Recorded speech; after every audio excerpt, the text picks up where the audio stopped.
Good morning, dear students. Today we are going to learn Chapter 5 The Devoted Friends by Oscar. This is an interesting short story of two friends having different temperaments and different conception of devoted friendship written by Oscar.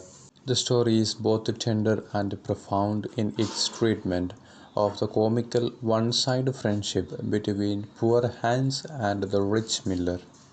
The story is narrated by a songbird to a water rat and a duke. In the beginning of this story, the songbird, a duke, and a water rat gather around a pond. After that, the water rat says, "Nothing in the world that is neither nobler or rarer than a devoted friendship." Then the duke and the singing bird is asking to our water rat, "What is this kind of friendship consist of?" The water rat explains that it involves his friends being wholeheartedly devoted to him. The singing bird asks what the water rat would do for his friends in return. But the water rat doesn't understand what the singing bird is talking about. So the singing bird decides to tell a story on the subject of a friendship.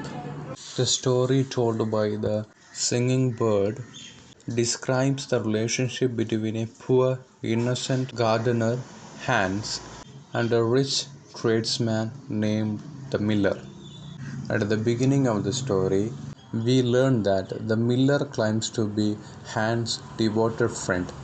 Miller continuously visits and takes flowers from Hans' garden.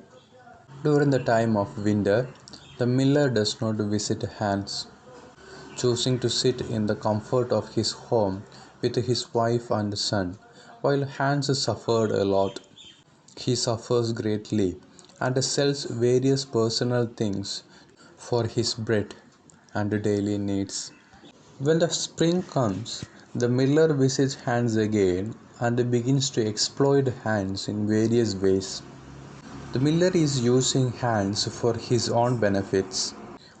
Although the miller claims that he will very generously give Hans his wheelbarrow, he admits that the wheelbarrow is extremely damaged.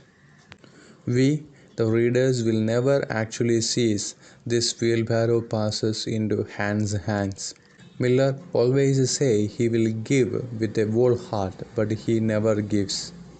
When Hans said that he has a single piece of wood, he can use that to repair the wheelbarrow, the miller selfishly takes the wood for himself, declaring that it was just the thing he is being needed to patch his roof. Later, the miller convinces Hans to carry a sack floor to the market, mending his barn roof, and drives his sheep to the mountain. All the while, the miller beautifully and wisely spoke about their nature of friendship and about generosity. During this period of working for the miller, Hans was not able to take care of his garden. Hans simply consoles himself with the reflection that the miller was his best friend and continued to work away for the miller. One night, the miller's son falls off a ladder and hurts himself.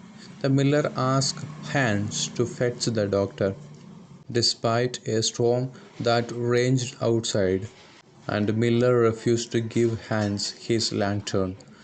Lantern means a light inside a container that has a handle to hold. Hans successfully fetches the doctor, but on the way back loses his way on the moor and drowns in a hole. Moor means an open area of hills covered with rough grass. Drowns means to die by being unable to breathe underwater. Our Hans' dead body is found the next day.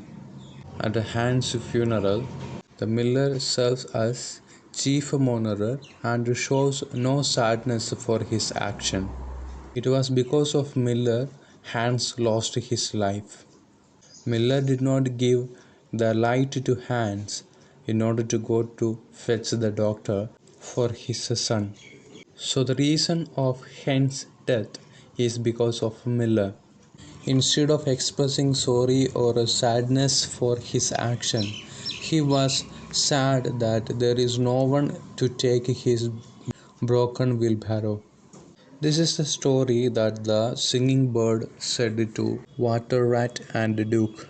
The Water Rat is upset that the singing bird does not tell what happened to the miller.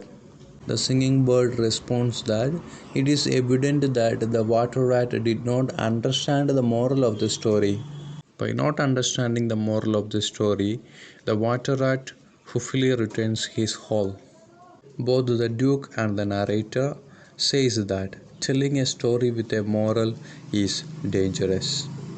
When we discuss about different symbols of this story, the garden represents little Hans' lifeblood. He worked hard every day in his garden and he sells his flowers to meet his day-to-day needs. Despite his poverty, Hans is rich in flowers. Thus, when the miller selfishly plucks flowers from the garden, justifying his action by claiming that real friends must share everything, the miller is actually cheating Hans out of his livelihood. There are no limits to the miller's exploitation. By the end of the story, the garden is completely destroyed. The Hans is died. The garden, like Hans, is beautiful in its innocence, but easily taken advantage of. The second symbol is wheelbarrow. The miller offers Hans a broken wheelbarrow as a token of their friendship, which comes to represent the broken friendship between the two men. The miller declares that even the wheelbarrow is not well repaired and broken, he will give that to Hans. The miller then proceeds to selfishly take a plank of wood from Hans to mend his own burned roof. Hans required that wood to repair the broken wheelbarrow. Throughout the story, the miller speaks of offering his wheelbarrow and his friendship to Hans but never act on these offers. Throughout the story, we can see Miller is exploiting our Hans for his own personal needs. So, the value of this story is valuing our friendship and not willing to believe everything that other people says. Value your friends, don't utilize them. Thank you.